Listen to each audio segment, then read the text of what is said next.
Bom dia para todos, bom dia para todas.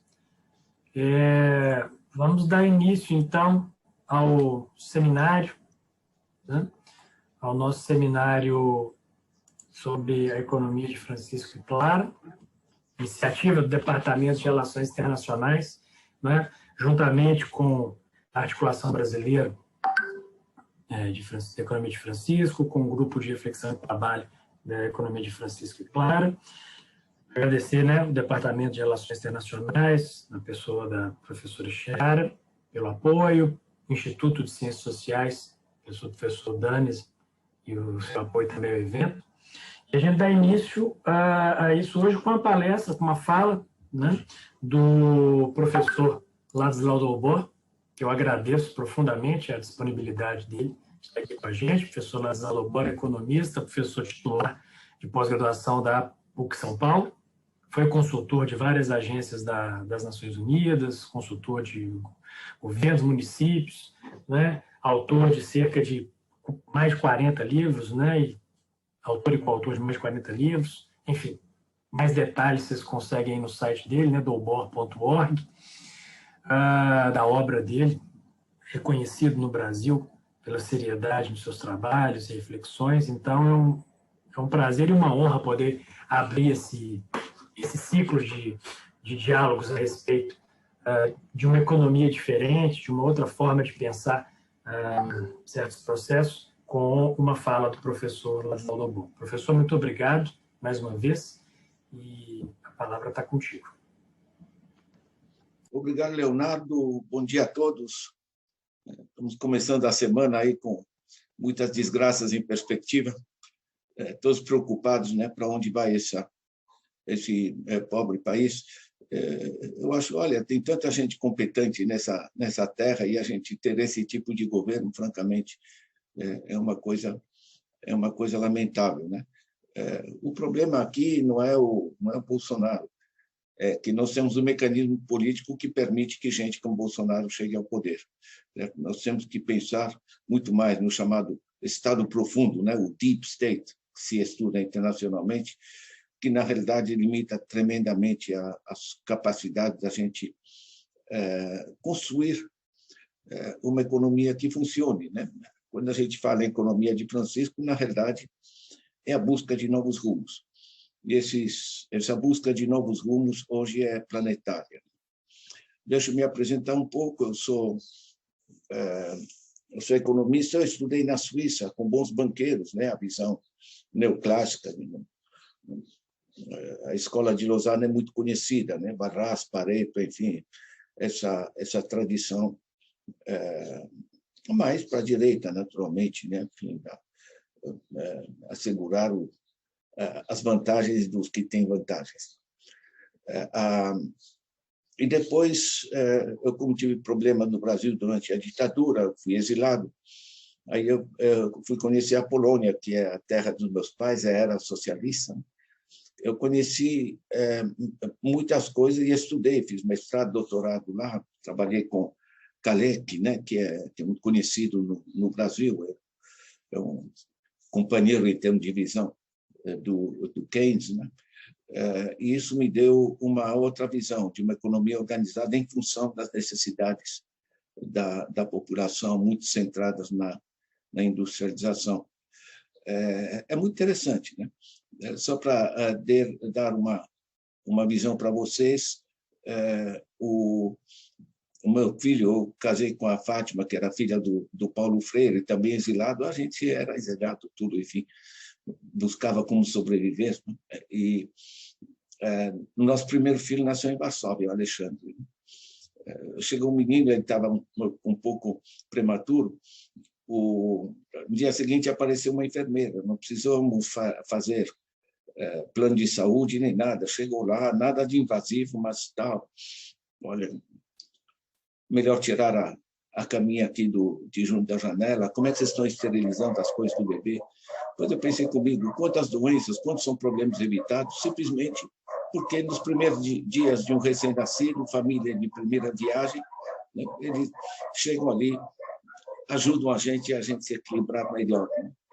É muito interessante, porque sai muito mais barato, é saúde preventiva. né? Isso gera um sistema. Tem outra coisa muito interessante, com a Fátima a gente passou 2 semanas numa região oeste da Polônia, que pequenos agricultores. O pequeno agricultor é muito produtivo, né? Ele aproveita até o último metro quadrado da sua terrinha, né? Mas ele, por exemplo, ele tem meia dúzia de vaca, todo dia ele tem que perder meio dia para ir para a cidade vender o leite, né? Porque o leite estraga. Então, eles têm um núcleo de serviço de apoio na cidadezinha da região. Esse núcleo de apoio tem uma caminhonete refrigerada que toda madrugada passa pelos portões das fazendas da região. Está ali o bujão com leite, eles pesam aquilo, deixam uma notinha, vale tanto, deixam um bujão vazio, todo dia feito. Gera uma imensa economia e, na realidade, são serviços de apoio. Então, eles criaram um núcleo, né? A terra continua privada, o agricultor planta o que quer, mas tem um pequeno núcleo de serviço de apoio. Ele pode alugar a máquina lá, que sai muito mais barato. Um pequeno agricultor não vai comprar uma colheitadeira que vai usar uma semana por ano. Como tem várias máquinas, isso permite também ter ali um mecânico para fazer a manutenção e permite também ter ali um agrônomo que dá apoio às pessoas, né? E permite também ter o acesso ao crédito que é barato, porque não é para dar lucro, é para dar lucro através da produção, não lucro para o intermediário financeiro, certo? E tem informação sobre comercialização primária, né, para ele não entrar na mão de atravessadores. Então, na realidade, você vê como você pega pequenos agricultores com pequeno sistema de apoio, de serviços de apoio que são baratos, mas que ajudam imensamente a produtividade de todos, você tem uma região que subiu. Né? É muito interessante. Né?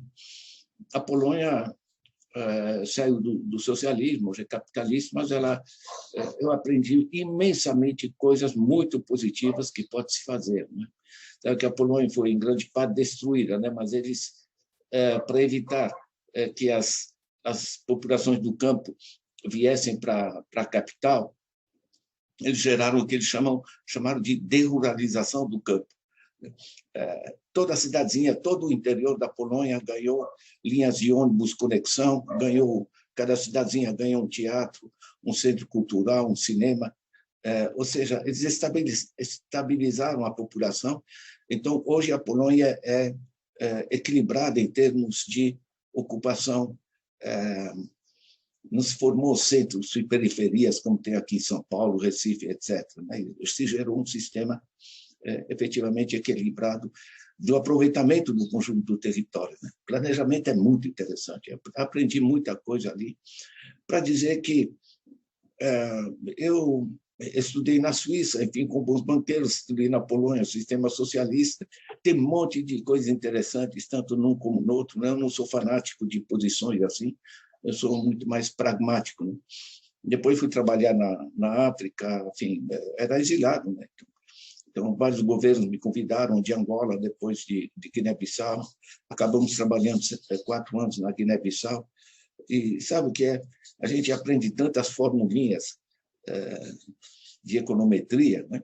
E na hora de resolver os problemas, você tem que ter muita informação organizada, informação base, empirismo, né?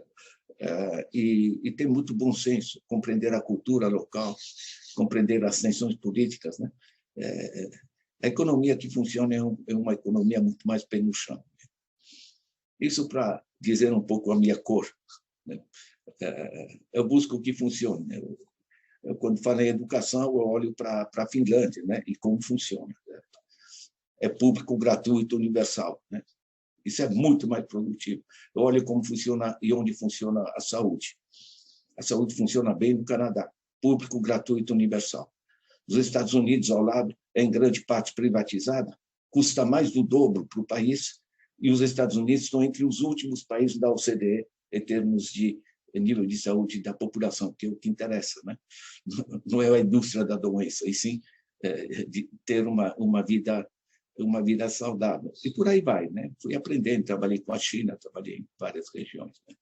Então, essa atitude eu acho que é bastante importante, né? A gente sair das polarizações excessivas e pensar simplesmente o que funciona. Deixa eu dizer que nessa nossa reunião,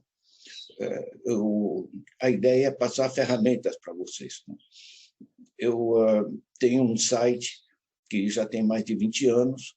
Hoje é uma pequena biblioteca virtual de cerca de 1.300 títulos, que está disponível. É tudo material público, gratuito, de acesso universal. Vocês podem repassar, só não pode fazer uso comercial desse material, né? Muitos trabalhos que eu trago, digamos, livros que eu colaborei, eu posso disponibilizar meu capítulo, não os capítulos dos outros, enfim, tem certas variações. Mas, no geral, vocês têm ali um conjunto de textos que ajudam muito, em parte textos meus, mas a maior parte, evidentemente, são textos que eu recebo, né? Eu hoje sou aposentado pela ONU, eu trabalhei até de consultor do secretário-geral, e eu recebo esses materiais e eu coloco os materiais mais interessantes online.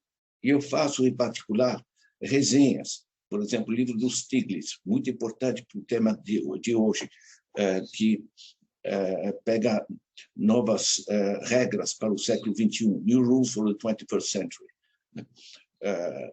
É um livro muito legal. O Stiglitz também, nós somos uma rede de pesquisadores que disponibilizam toda a produção científica online. Então, é muito importante vocês poderem acessar. E eu faço resenhas em português, não resenhas comerciais, faço resenhas de ideias-chave, né? Então, é material de trabalho. Vocês entram no meu site, double.org, pegam resenhas, vocês vão encontrar ali mais de 100 trabalhos resenhados, enfim, vai abrir o horizonte de vocês do que está sendo discutido internacionalmente, né? Por que está sendo discutido? Porque justamente procuramos novos rumos, tá? O planeta está em grandes dificuldades e, em particular, o que se deslocou, talvez que seja o deslocamento mais importante na área da economia de Francisco e das novas tendências buscadas, é que economia não são leis. Venderam essa narrativa para nós, tem leis de economia, e economia, sim, a gente tem que obedecer. Por exemplo, tem que fazer austeridade no Brasil, né, porque o problema do déficit, né, isso, francamente, é balbúrdia, tá? É fácil. Tá? Vocês não vão encontrar isso nos grandes autores, inclusive prêmios Nobel, pega Joseph Stiglitz, que eu mencionei, pega Ignatius Sachs, pega os grupos de pesquisa da Inglaterra, da França, né, Alternativa Econômica na França, o New Economics Foundation da Inglaterra, e por aí vai. Certo? Isso é muito importante. Ou seja, a gente se deu conta que a economia são opções nossas, são regras do jogo, não são leis. Não há nenhuma lei que explique que na Finlândia, nenhuma lei econômica, que explique que na Finlândia o professor de escola primária ganha no mesmo nível que engenheiro e advogado, e no Brasil ganha o que ganha. São opções, são regras do jogo. Se vocês olham como o sistema funcionou para tirar os Estados Unidos da crise nos anos 30, foi o New Deal, ou seja, o novo pacto, regras do jogo. Ele lascou um imposto alíquota até 90% sobre as fortunas financeiras que estavam paralisando o país, utilizou isso para financiar coisas produtivas que geraram emprego, mais dinheiro na base da sociedade. Isso gerou demanda. Essa demanda permitiu que as empresas voltassem a funcionar e voltassem a empregar, e o sistema funcionou. Ele mudou as regras, né? Eu acompanhei muito, porque sou nascido na Europa, né? Tecnicamente, eu sou da Catalunha, né? Da fronteira entre a França e Espanha, né?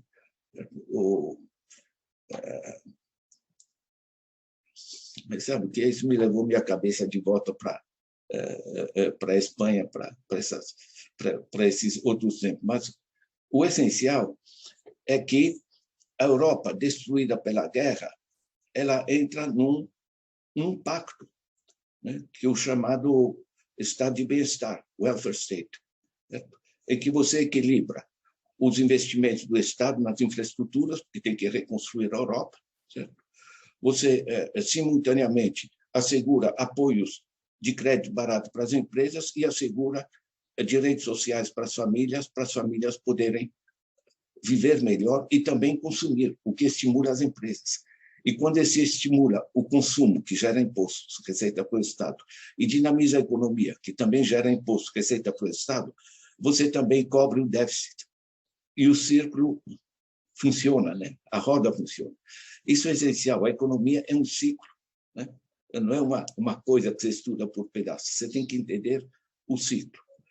O básico do ciclo, que funciona, é você melhorar as condições de vida das famílias. Isso gera bem-estar das famílias, que é o que a gente busca, mas isso gera também demanda para as empresas. As empresas produtivas, elas não precisam de discursos ideológicos. Eles precisam de gente com dinheiro para ter para quem vender, certo? Ou seja, demanda, e precisam de crédito barato e apoio tecnológico para poder investir. Tá? No Brasil, não temos nenhuma coisa nem outra. Certo? O crédito é essencialmente a agiotagem e as famílias também quebradas pelo endividamento e por baixos salários, as famílias também têm pouca capacidade de compra, né? Isso significa que as empresas estão paradas, as famílias estão paradas, nossa economia é o 8º ano que nós estamos com a economia paralisada. Hoje o Brasil está no nível de 2011 e aumentou brutalmente o déficit desde que eles assumiram, né? Basicamente desde 2014. Formalmente, o golpe no Brasil é em 2016, mas, na realidade, quando a Dilma tentou reduzir os juros, quebrar a agiotagem, a partir daí, 2014, é a guerra, ela tem que contratar o Joaquim Levy para a economia, enfim, ela não teve força a reagir ao sistema financeiro, e um sistema financeiro que está se tornando a força dominante no planeta, não são mais os produtores. Mas, para mim, nesse argumento, o essencial é o seguinte, né? Você tem que assegurar o bem-estar das famílias, que gera demanda e gera bem-estar, isso gera também atividade empresarial, ambos geram recursos para o Estado, e o Estado tem como financiar as infraestruturas que melhoram a produtividade das empresas, estradas, energia, telecomunicações, né? Enfim, energia barata, enfim, e também as políticas sociais do Estado, que é saúde, educação, cultura, essas coisas, né? Isso é importante entender. O bem-estar das famílias, ordem de grandeza, depende de 60% do dinheiro no bolso. Você pagar o aluguel, as compras no supermercado, etc. Os outros 40%, o que são? É o que a gente chama de consumo coletivo, ou salário indireto.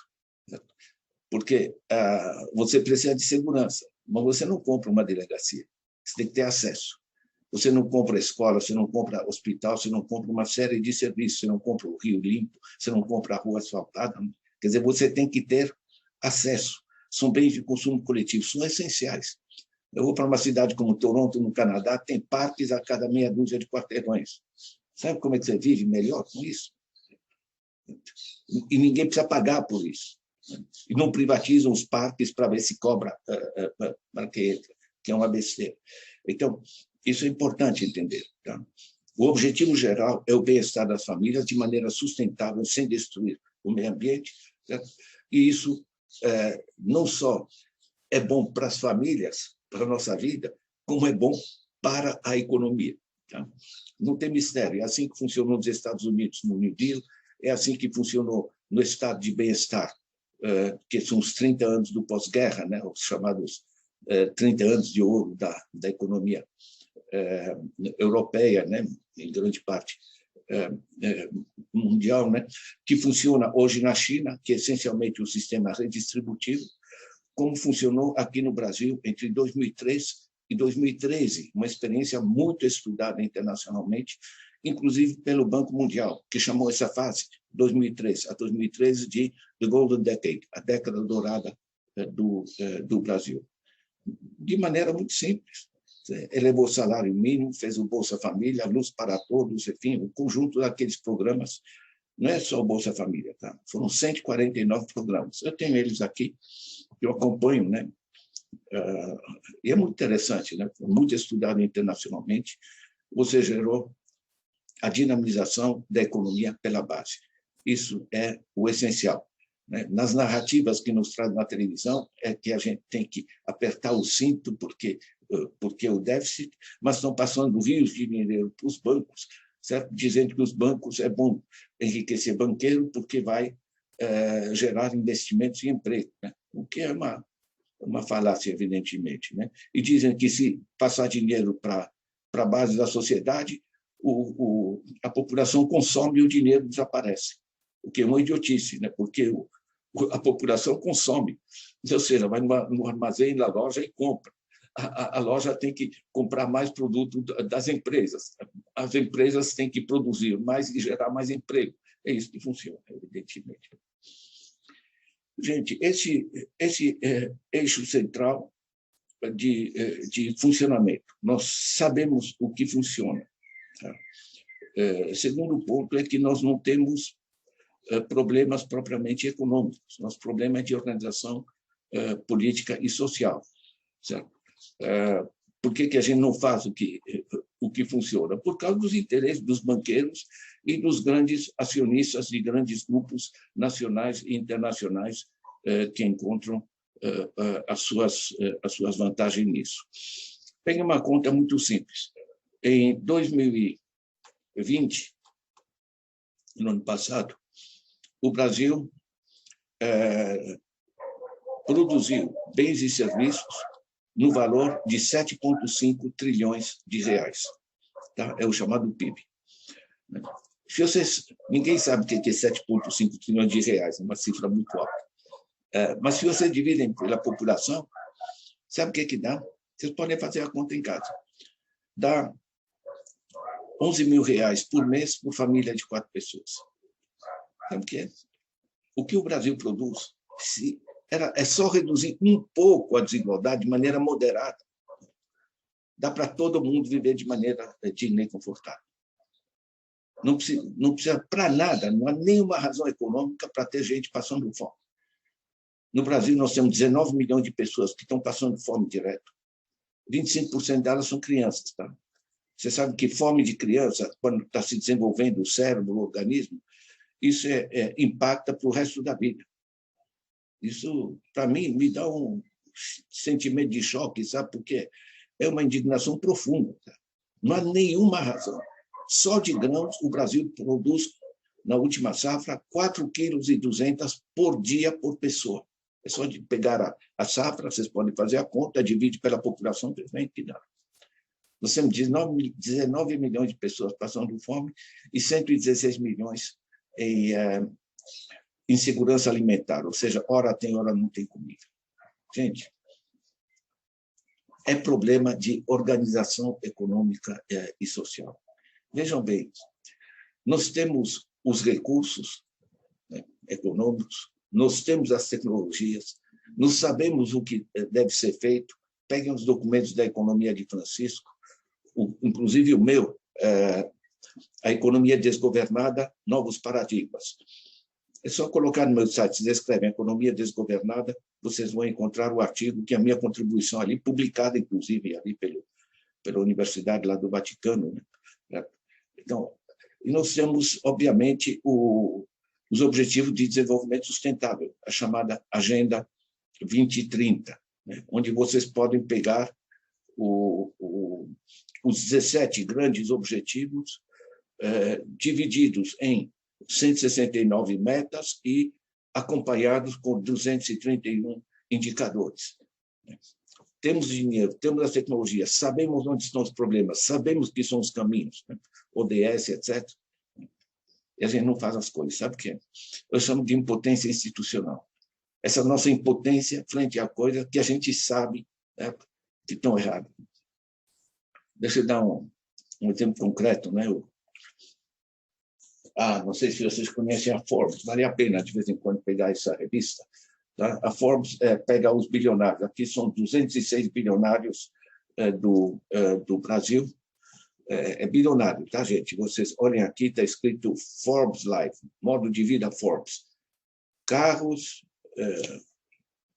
jatos e iates. Chegou a hora de comprar o seu. Né? Aqui estão sorrindo os bilionários brasileiros, porque aparecer na capa da Forbes americana, isso aqui é uma coisa. Pois bem, a Forbes, mais recentemente, agora pegou 42 bilionários brasileiros, bilionário em dólar. Tá? E esses bilionários, eles aumentaram com a economia em queda, tá? Estão em plena pandemia, entre 18 de março e 12 de julho, menos de 4 meses. 42 pessoas, não é as empresas, a fortuna das pessoas. Tá? Eles aumentaram as suas fortunas em 180 bilhões de reais. 180 bilhões de reais para 42 pessoas. Isso dá 6 anos de Bolsa Família. Bolsa Família anual, certo? Vai para 50 milhões de pessoas. Aqui não. É 6 anos de Bolsa Família, em 4 meses, certo? Para 42 pessoas. E ainda sabe o quê? Eu pago impostos, o professor Lazidal, é deduzido na folha, certo? 27,5%. Essa gente não paga imposto. Desde 95, graças a Fernando Henrique Cardoso, lucros e dividendos distribuídos não pagam imposto no Brasil. Gente, esse é o nível da desorganização. Nosso problema não é falta de recursos, é de organização. Porque o que interessa não é se tem ou não tem dinheiro. O que interessa é onde você aloca o dinheiro. Eu lembro só para dar um exemplo, né, eu trabalhei 4 anos na África, lembro de um projeto no norte de Moçambique, né, uma região bastante produtiva em termos agrícolas, mas com péssimas estradas. Resultado, perdi a grande parte das safras. Você pensa o seguinte, nós não temos dinheiro para consertar a estrada. Você inventa, você pode imprimir, como governo, você pode imprimir moeda, você pode aumentar a dívida pública. No caso do Brasil, você pode aumentar a conversão, utilizar as reservas cambiais, que são imensas, certo? Porque se você coloca, por exemplo, 10 milhões de dólares na estrada, em que você conecta essa região produtiva com o resto do país, você multiplica a produtividade, você deixa de perder, você cobre várias vezes os 10 milhões de dólares que você colocou na construção da estrada. Estão entendendo? Então, o importante é onde vai o dinheiro. E um governo dizer, não tem. Eu fiquei revoltado ouvindo o Paulo Guedes na televisão, ele dizendo, eu não posso aprovar esses 3,5 bilhões, que é uma merreca, 3,5 bilhões para assegurar a conexão à internet para as escolas públicas. Gente, como é que o moleque estuda quando não tem acesso à internet? 3,5 bilhões é uma merreca em termos de impacto produtivo que isso geraria para a escolaridade no Brasil. Certo?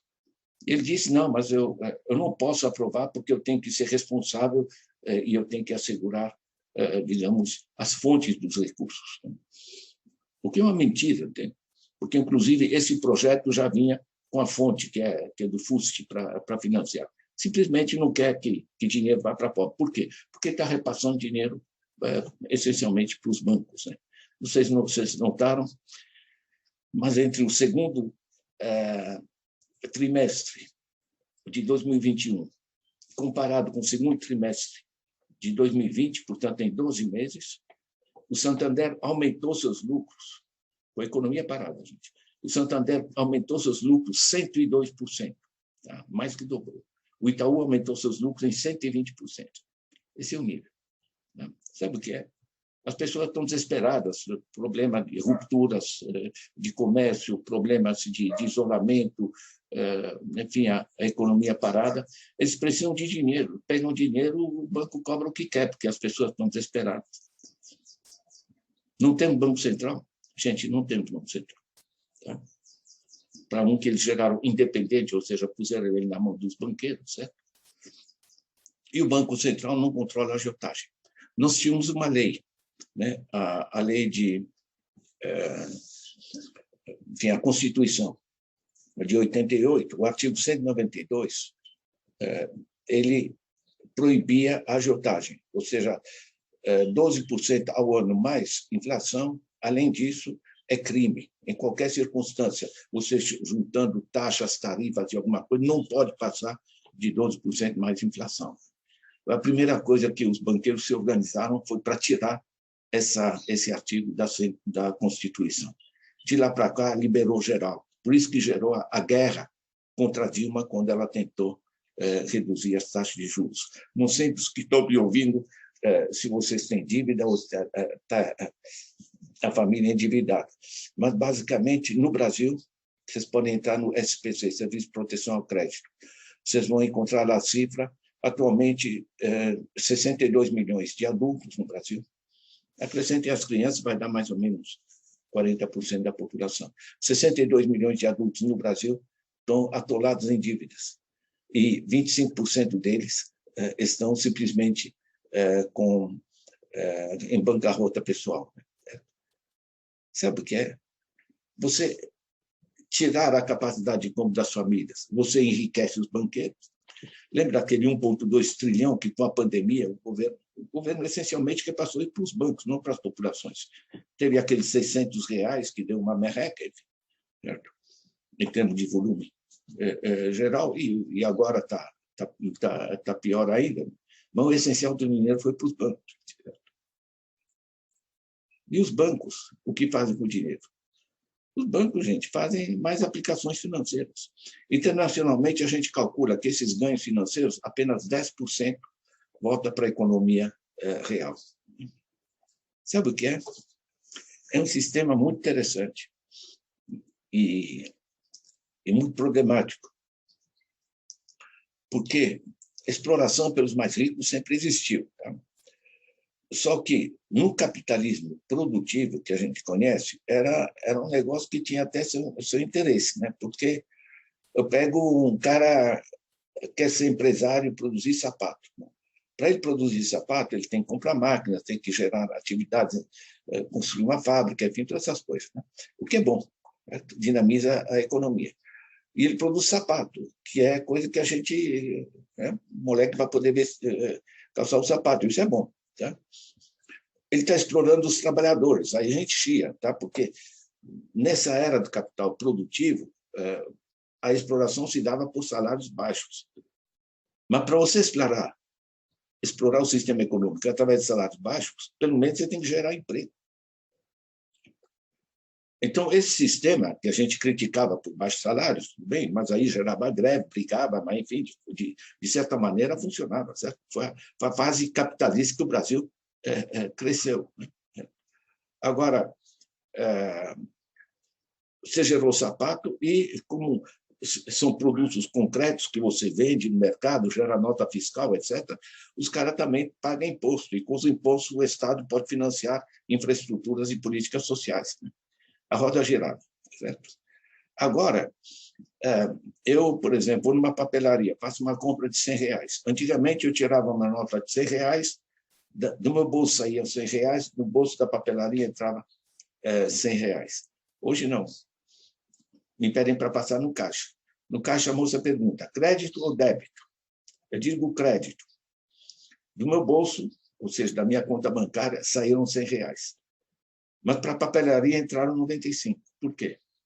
Porque entre a papelaria e o professor Ladislau entrou um intermediário eletrônico, né? O banco. Aquela tarjinha marrom que tem na parte de trás do seu cartão de crédito. Certo?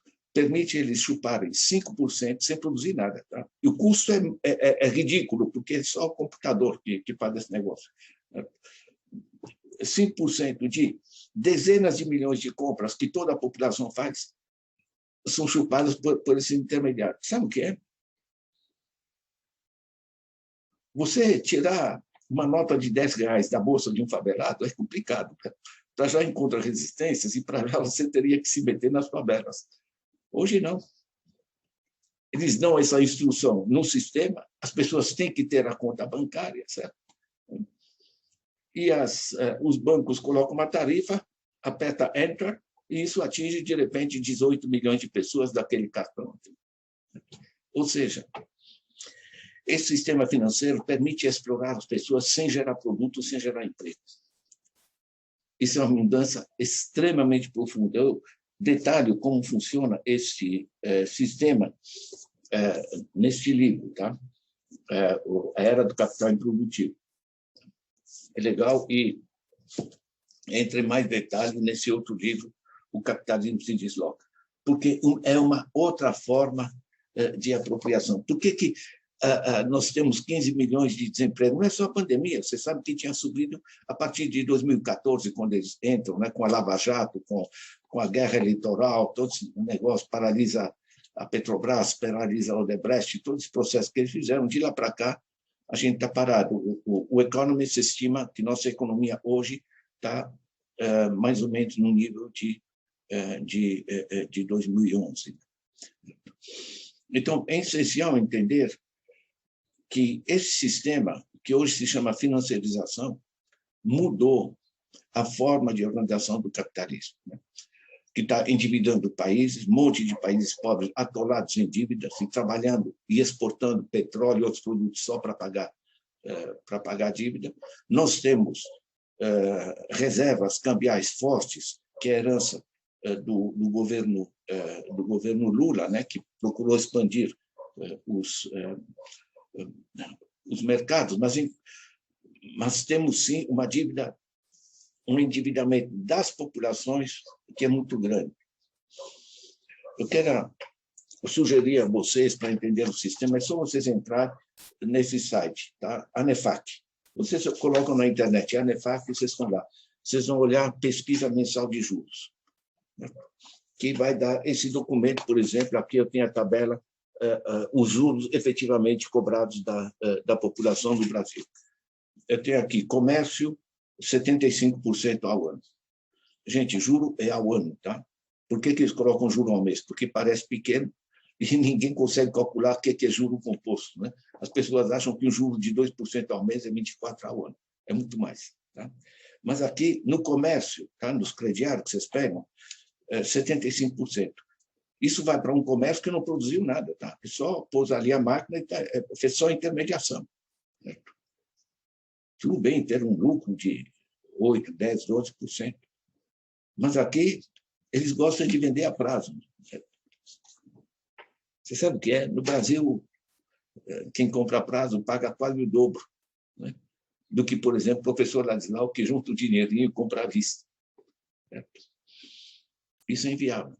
Tá? Isso é inviável. Isso gerou justamente esses 62 milhões de pessoas atoladas em dívida. Tem mais exemplos aqui, né? Por exemplo, rotativo do cartão no Brasil, 288. Gente, a ANEFAC, que é a fonte desses dados, eles pegam o custo efetivo total. É a pesquisa que eles fazem. A ANEFAC é a Associação Nacional dos Executivos de Finanças. Tá? Não é nada de esquerda, de coisa do jeito, certo?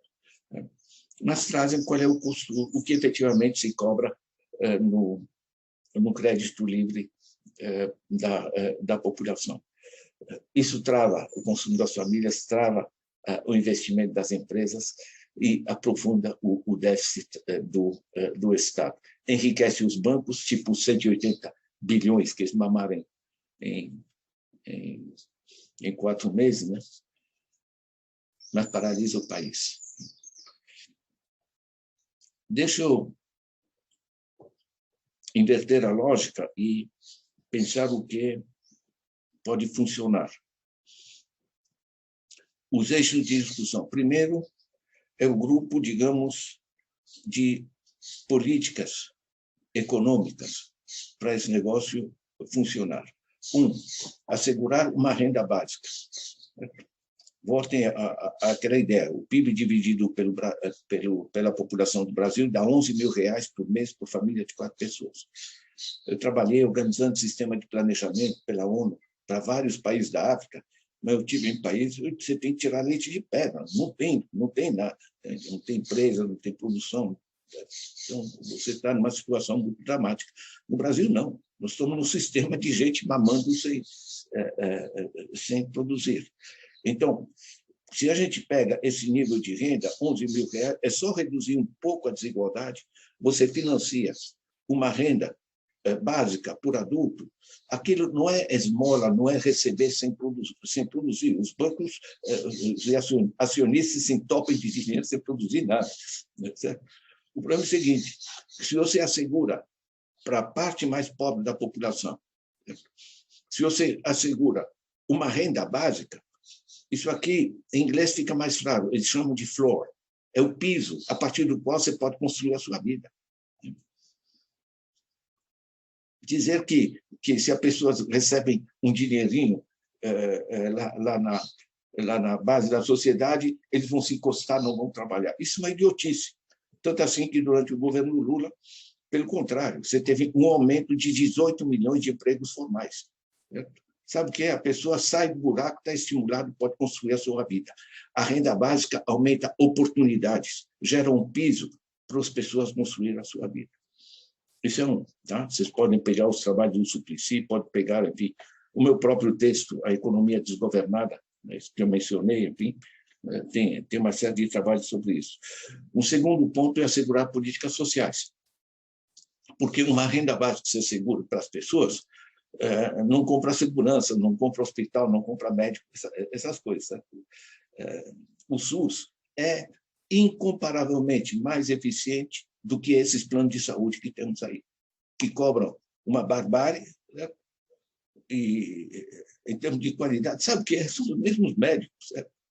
Só que o SUS faz um sistema centrado na área preventiva, ele tem problemas de tempo, de sobrecarga, né? Justamente porque grande parte do dinheiro é repassado, em vez de repassar para o SUS, é repassado para os planos de saúde, que são essencialmente grupos financeiros, tá? Não são médicos, né, nesse processo, a não ser algumas cooperativas de médicos, que é uma coisa diferente. Mas, de qualquer maneira, você tem que assegurar uma renda básica, né, aquele 60% do dinheiro no bolso, né, e os outros 40% é acesso a políticas sociais, segurança, a educação, a saúde, cultura, um rio limpo, o parque na cidade, enfim, o conjunto das coisas que a gente não resolve individualmente, mas que melhoram o bem-estar de todos. Tá? Essa dupla, renda básica, dinheiro no bolso e políticas sociais, eles criam uma base sobre a qual o país pode ser construído.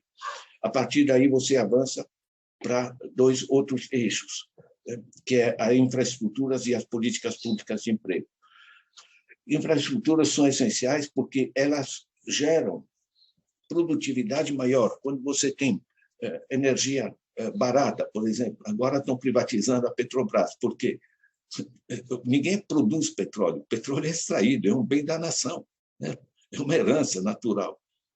Eles se apropriam disso e, em vez da exportação do petróleo, né, e da extração de petróleo servirem para gerar energia barata, né, para reduzir os custos do Brasil, e para exportar, e com isso financiar também nossa revolução científico-tecnológica que precisamos, infraestruturas, etc. Enfim, todo esse negócio está sendo privatizado e transformado em dividendos para grupos nacionais e internacionais que são aplicadores financeiros, que não produzem rigorosamente nada. Então, na realidade, as infraestruturas têm que ser centrais, porque elas não só tornam muito mais produtiva a área empresarial, por exemplo, regiões agrícolas ficam melhor conectadas em termos de transporte e por aí vai, né? Certo? Em termos de infraestruturas energéticas. Vejam o imenso avanço que foram o Luz para Todos, né? Que colocou 15 milhões de pessoas no Brasil que não tinham acesso à energia. De repente, né? Você poder acender a luz. Né? Como é que o moleque estuda quando não tem luz elétrica em casa? Ainda mais agora que precisa de inclusão digital. Né? Mas, enfim, infraestruturas são essenciais, porque boas infraestruturas tornam muito mais barato a produção.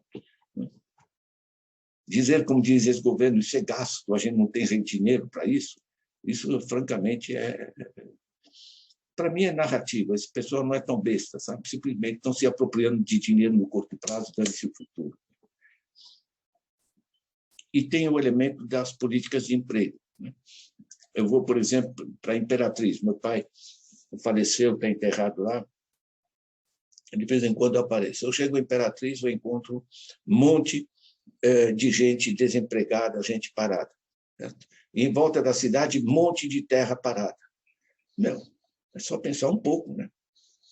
Todas as grandes cidades no mundo, né? Ou a grande maioria delas, elas formam os chamados cinturões hortifruti-grangeiros, cinturão verde em torno da cidade. Você tem, porque a proximidade do mercado é bom, você pode ter legumes que você colhe e vende no mesmo dia, coisa fresquinha, isso é bom. Você tem alimentação fresca, boa para a cidade, isso é muito bom.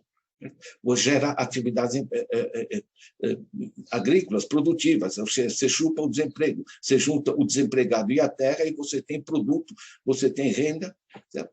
E a transformação desses produtos na cidade gera pequena indústria, tudo isso gera recursos de impostos para o município e a coisa funciona.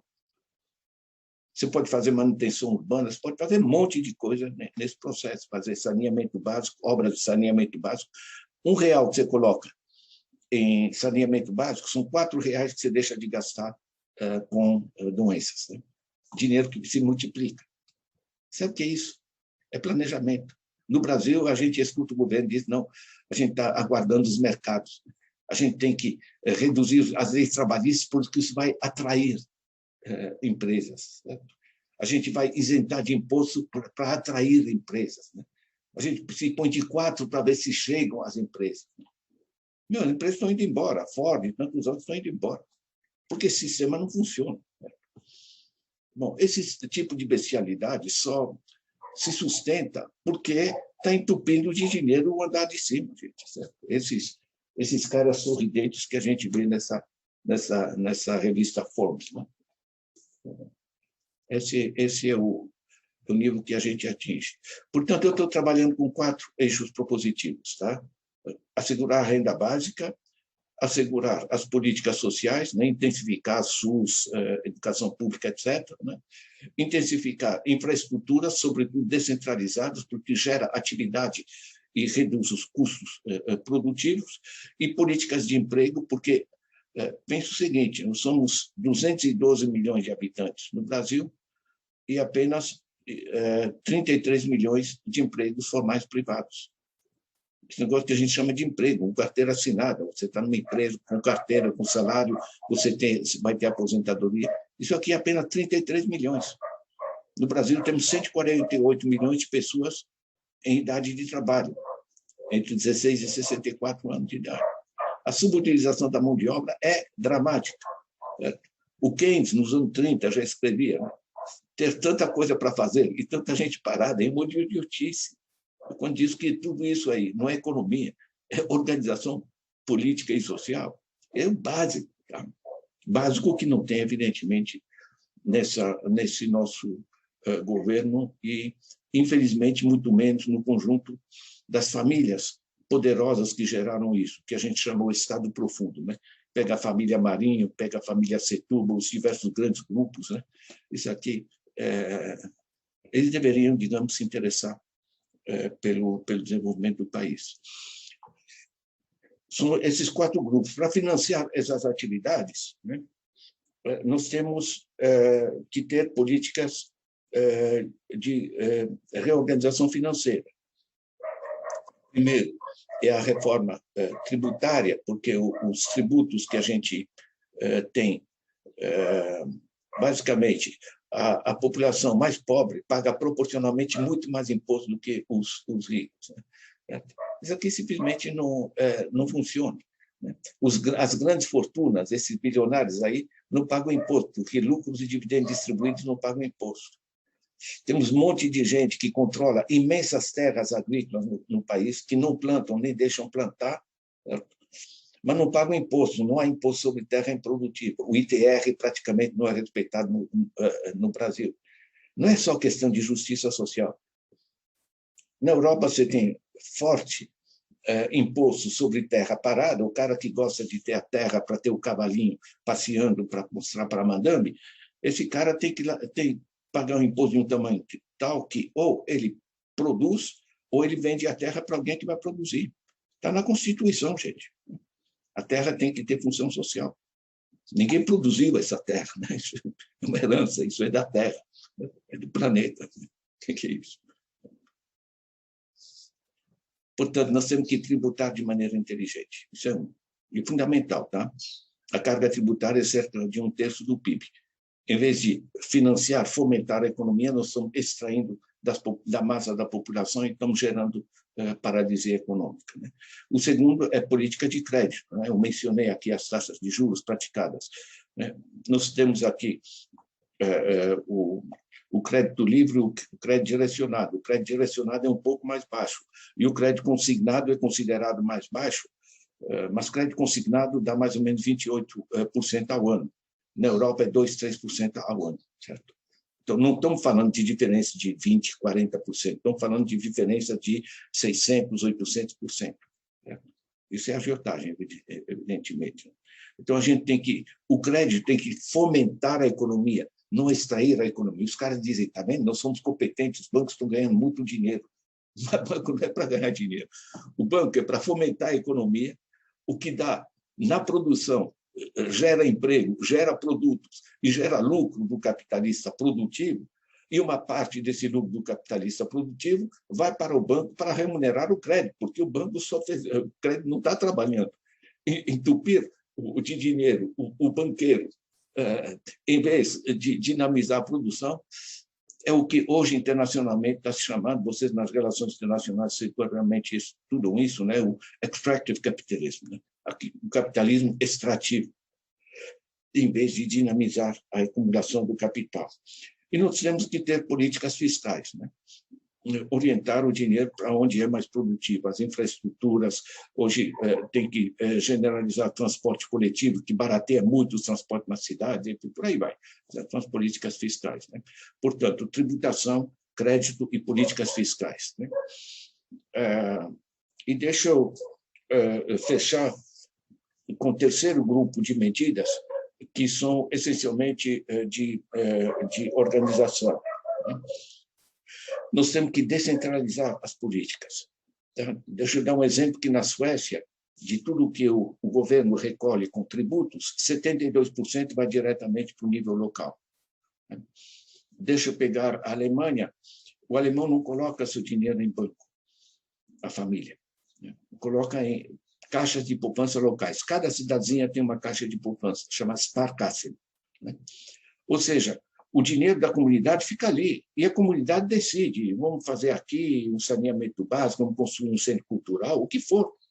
Ou seja, a sociedade se apropria pela base. E cerca de 40% dos recursos tributários são repassados também para a cidade.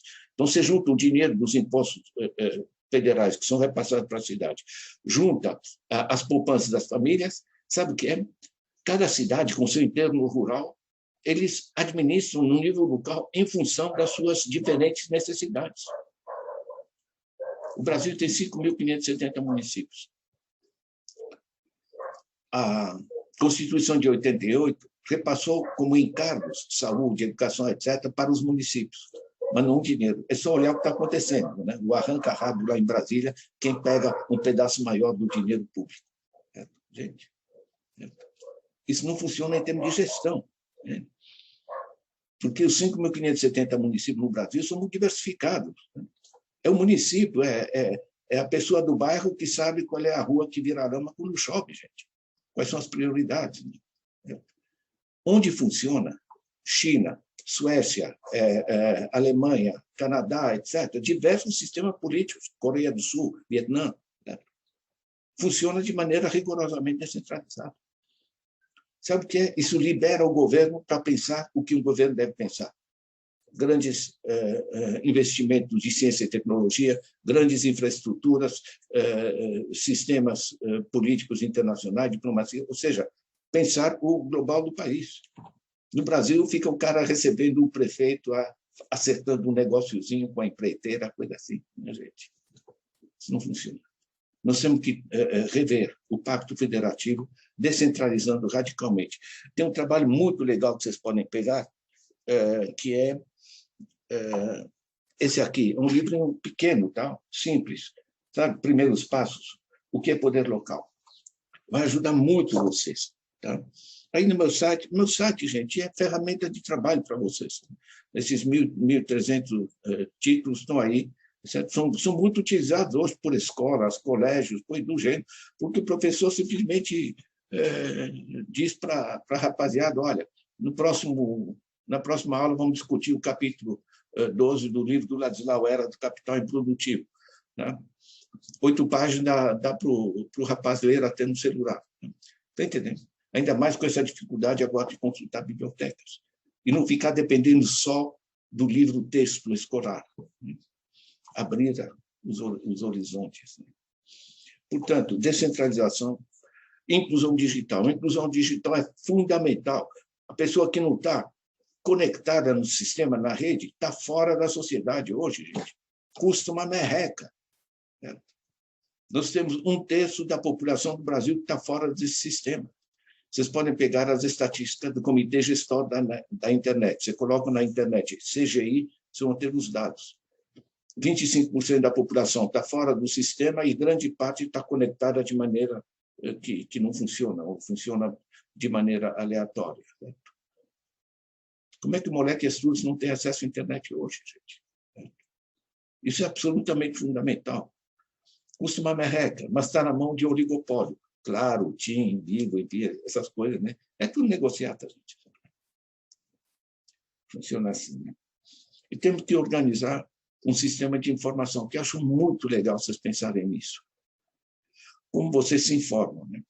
Como a Globo e alguns grandes mídias mais, basicamente, eles estão ligados ao interesse dessa minoria que está explorando o país, né? Vocês podem pegar, por exemplo, entrar no noticiário do Luiz Nassif, por exemplo. Peguem o IHU, lá da Unicinos, do Rio Grande do Sul, né? Sistema universitário de publicação de notícias, de informação científica, política, de organização social, uma maravilha de coisa. Vocês têm o Le Monde Diplomatique, Diplô, certo? Vocês podem pegar no meu site também, enfim. O Diplô traz, uma vez por mês, excelentes análises para o Brasil. Fundamental. Vocês peguem outras palavras. Né? Tudo isso, gente, é só se inscrever, é gratuito. Quem está interessado mais na área internacional, e hoje a gente precisa, vocês podem pegar o Guardian. Eu recebo o Guardian é gratuito, excelente de informação, fonte de informação internacional. Eu recomendo que vocês peguem no meu site um negócio que chama, um artigo que chama Como Eu Me Informo. Não estou dizendo que todo mundo tem que se informar como eu, mas eu, pelo menos, eu dou esse exemplo. Olha, está aqui as fontes, está aqui como eu organizo eles, como eu sistematizo isso no meu... Você arquivar a informação de maneira inteligente é fundamental. Inclusive, as coisas mais interessantes eu coloco aí no meu site. Sabe o que é? Eu não tenho mais um problema de saber cadê aquele artigo que eu li há 3 anos atrás que agora eu precisaria. Porque para o computador é esse negócio. É só eu lembrar de 2 ou 3 palavrinhas-chave, eu coloco isso, o computador, no instante, ele encontra para mim. Vocês organizam a própria memória. Multiplicam muito a capacidade científica de vocês. É esse processo. Portanto, eu trabalhei a parte de inclusão produtiva, tá?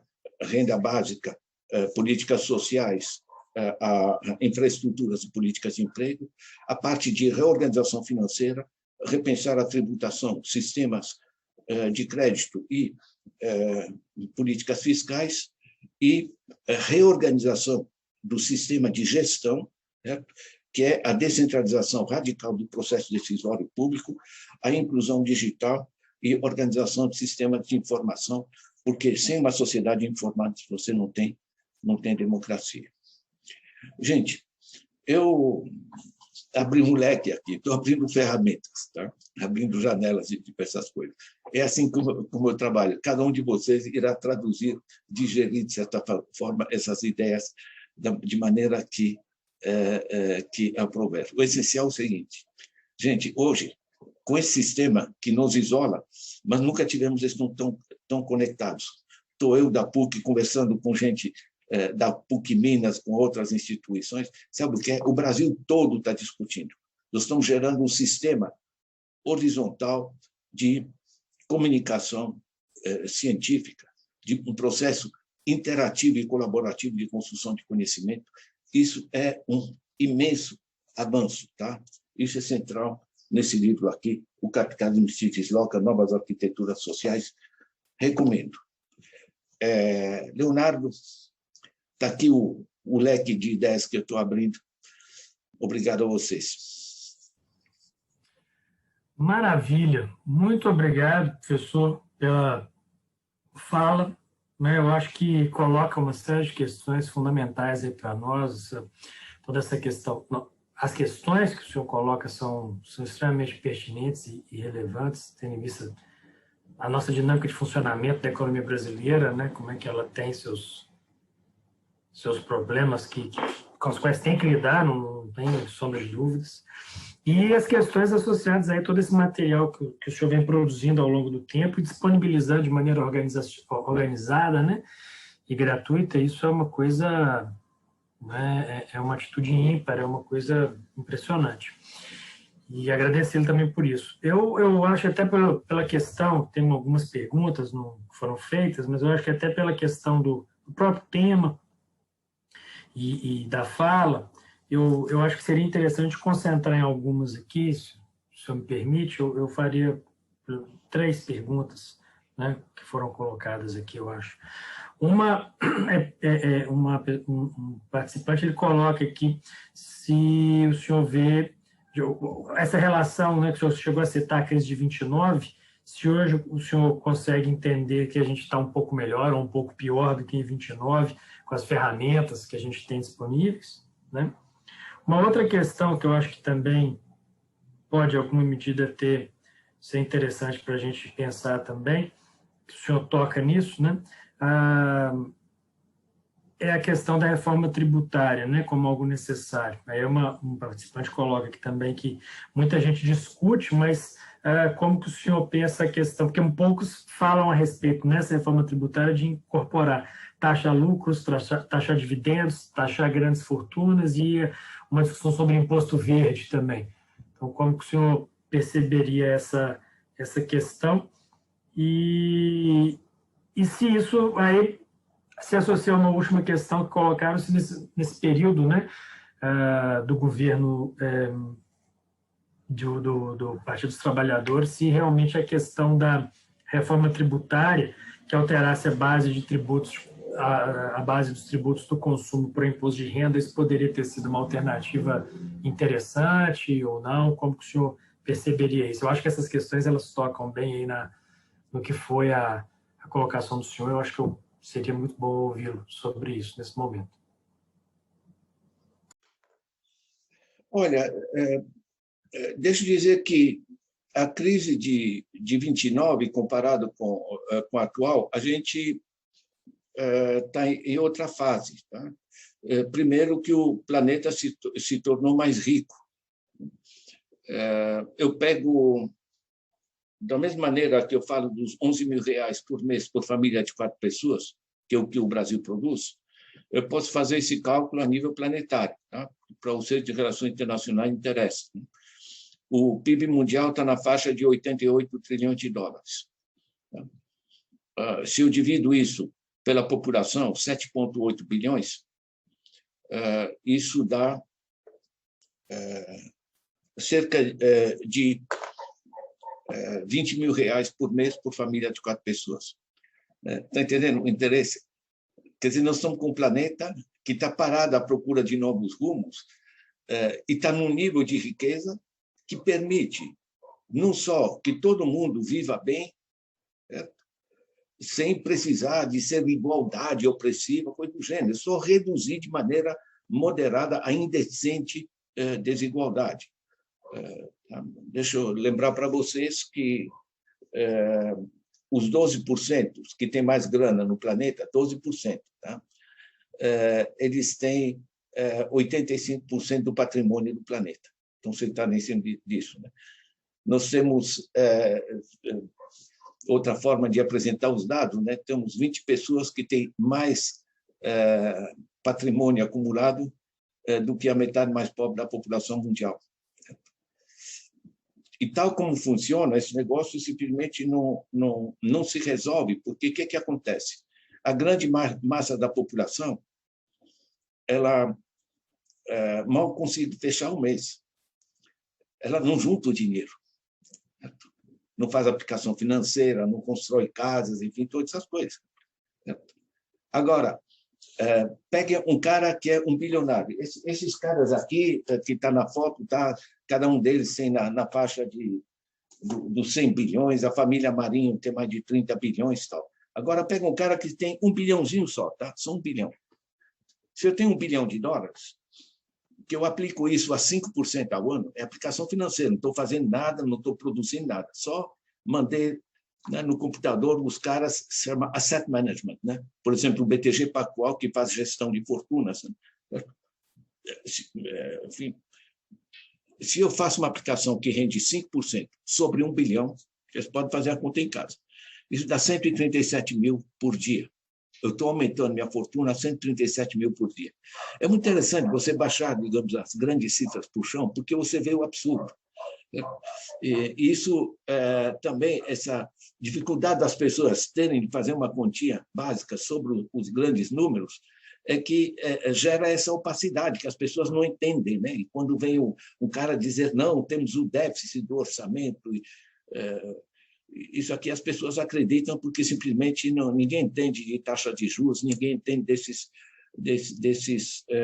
grandes números. Né?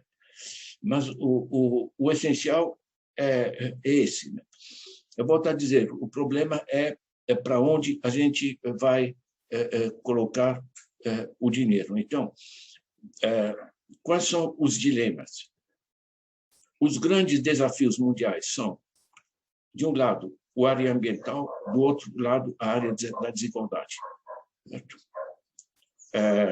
O grande acordo mundial, né, com que concordam, enfim, todos os pesquisadores hoje no mundo, é o chamado triple bottom line, a tripla base. Certo? Nós temos que ter uma sociedade que seja economicamente viável, mas também socialmente justa e ambientalmente sustentável. Né?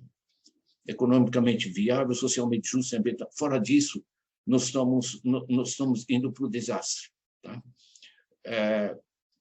Nós temos que assegurar sair dessa catástrofe planetária. Volto a dizer, nós temos os recursos. Tá? R$20 mil por mês por família de 4 pessoas, dá para trabalhar, não é falta de recursos, é só redistribuir de maneira, tanto internamente como internacionalmente, o chamado Global Green New Deal, né? O novo Pacto Verde planetário, certo? Esse eixo é compreendido e é conhecido. Redução da desigualdade.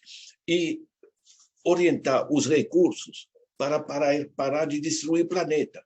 Uma grande empresa do agro que queima um pedaço da Amazônia. A Amazônia ajuda muito a entender, porque você tem os interesses dos grupos internacionais da madeira. Sabe o que é? Eles não precisaram produzir ou plantar esse mogno que está na Amazônia, essas madeiras preciosas. Eles vão lá, tiram, hoje com motosserra, trator de esteira, sistemas internacionais de transporte e financiamento, olha, grupos como BlackRock, etc., se aproveitam disso, você liquida madeira. Quando você liquidou madeira, você faz uma queimada, certo? Você planta soja. Como você incorporou cinzas no solo, isso incorpora potássio, gera uma temporária fertilidade, você tem a indústria da soja. Certo? Aí você esteriliza o solo, porque são solos frágeis na Amazônia. Você tirou a cobertura florestal, você tem erosão hídrica, né, e erosão eólica,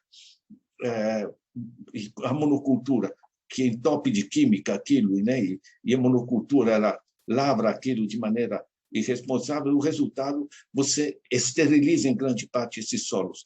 Aí isso só serve para a pecuária extensiva.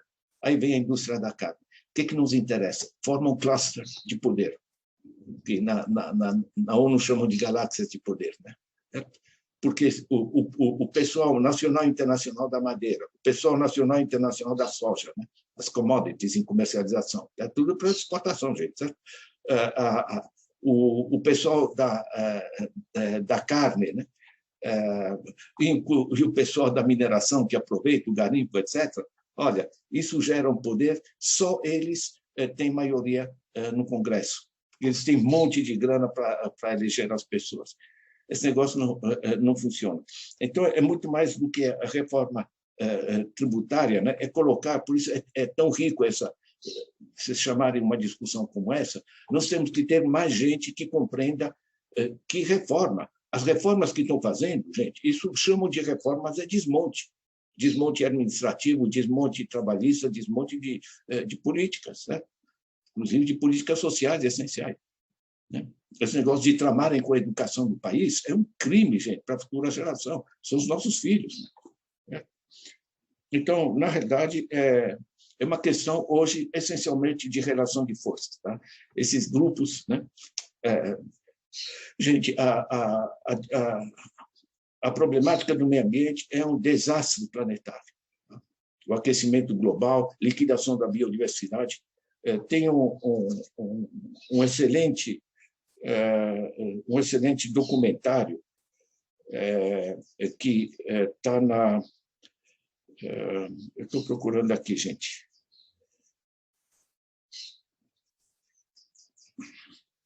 Olha, Rompendo Barreiras, tá?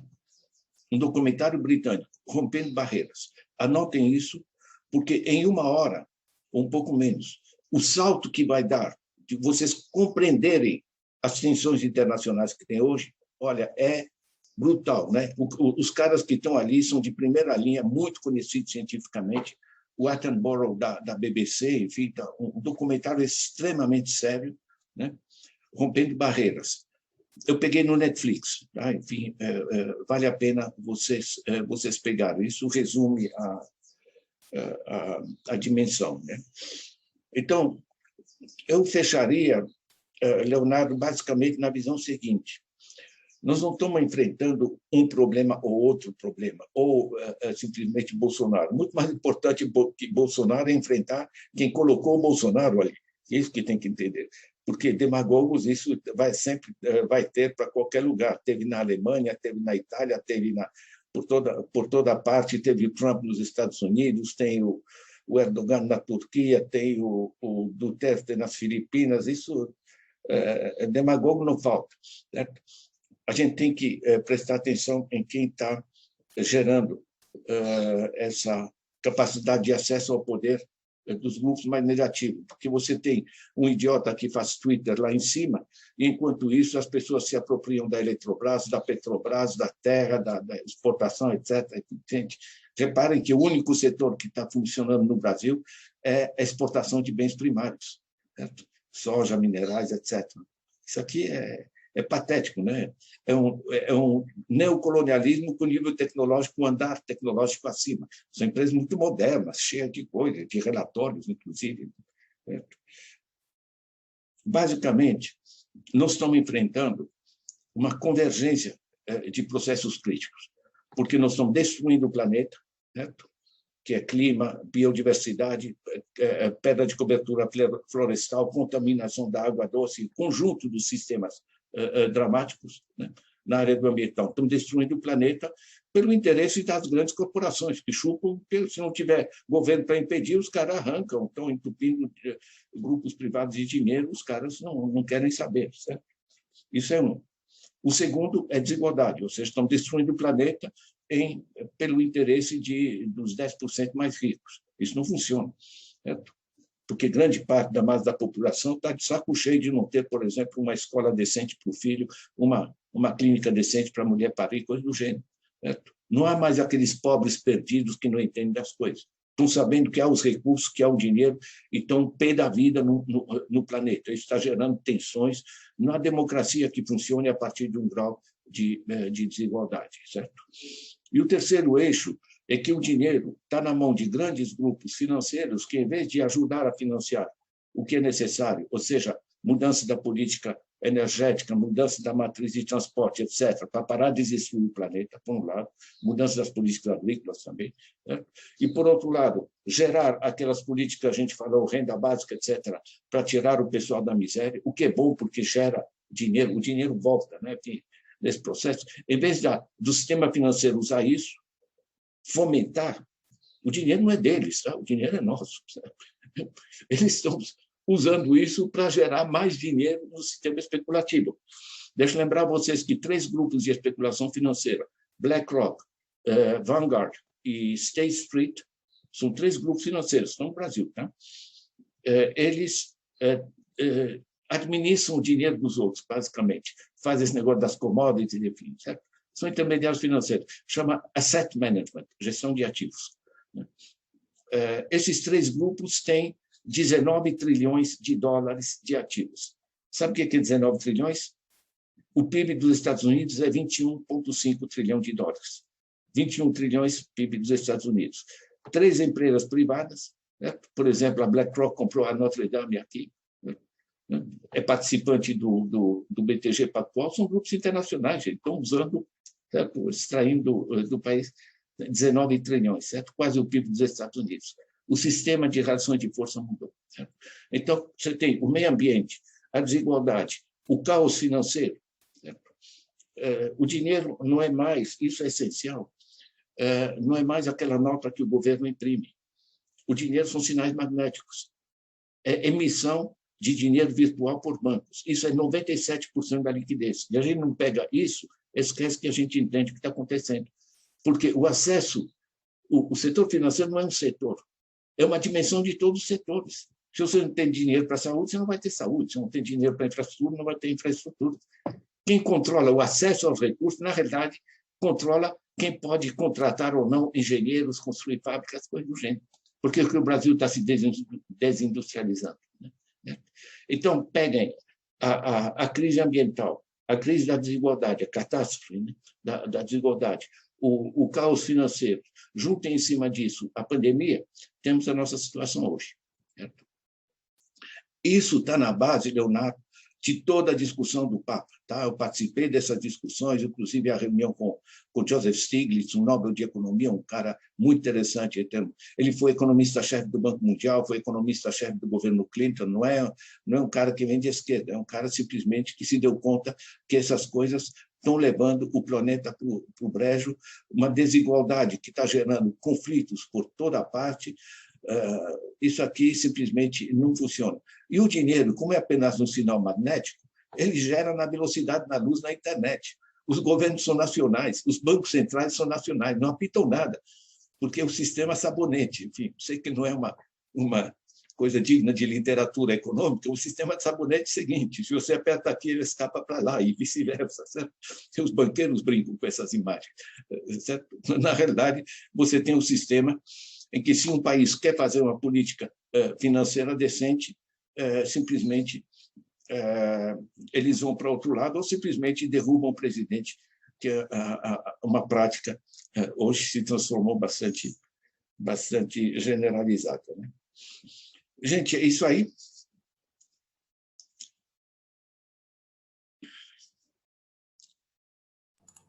Perfeito. Muito bom, viu? Muito bom mesmo. Mais uma vez, muito obrigado, professor. Eu acho que foi uma